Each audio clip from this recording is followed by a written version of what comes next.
ரூ. 10 நம்ம வாழ்க்கையை மாற்றுமா? நான் சொல்கிறது கதை இல்லை, என் வாழ்க்கையில் நடந்த ஒரு சின்ன சம்பவம். அந்த நாளில் நான் ரொம்ப மோசமான நிலையில் இருந்தேன். வேலை இல்லை, வீட்டில் பிரச்சனை, நான் வேஸ்டடா அப்படின்னு என்னை நானே திட்டிக்கிட்ட டைம் அது. கையில் காசு வெறும் ரூ. 10 தான் இருந்தது. என்னால் என்ன செய்ய போகிறோன்னு தெரியாமல் ரொம்ப சோகமாக தெருவில் நடந்து போயிட்டு இருக்கேன். ஒரு வயசான பெரியவர் டீ கடையில் நின்று என்னை விட ரொம்ப சோகமாக புலம்பிகிட்டு இருக்கார். அவர் கையில் பார்த்தா ஒரு பழைய ரூ. 5 நோட்டு, அதுவும் லைட்டாக கிழிஞ்சிருக்கு. நான் கிட்ட போகிறேன். அவர் மெதுவாக சொல்கிறாரு, நான் 4 நாளாக டீ குடிக்கலை, என்கிட்ட ரூ. 5 தான் இருக்குது, ஆனால் இது பழசாக இருக்குன்னாரு. அவர் கண்ணில் இருந்த அந்த தவிப்பை பார்க்கணுமே, எனக்கு ஒரு மாதிரி ஆயிடுச்சு.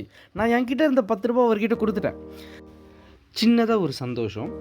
பட் அவர் ஒரு ஸ்லாங்கில் ஒரு விஷயம் சொன்னார். ரூ. 10 வாங்கினதுக்கப்புறம், நல்லது பண்ணுறவங்க கேட்க மாட்டாங்க, ஆனால் நல்லது திரும்பி உன்னை வந்து சேரும் அப்படின்னாரு. இந்த ஒரு ஒரு ஒரு வரிகள் என் வாழ்க்கையை மாற்றிச்சு சொன்னால் அவங்களால நம்ப முடியுமா? பட் அது நடந்தது. அந்த வாரமே நான் ஒரு இன்டர்வியூக்கு போனேன்.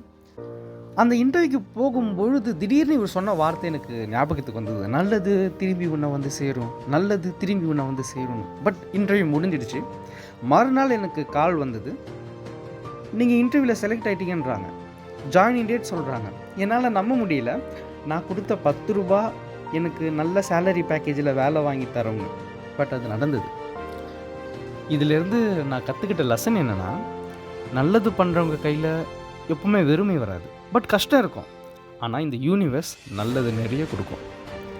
நம்ம எவ்வளோ மோசமான நிலையில் இருந்தாலும் சரி, நல்ல செயல், ஒரு நல்ல எண்ணம் டெஃபினட்டாக நம்ம வாழ்க்கையை மாற்றும்.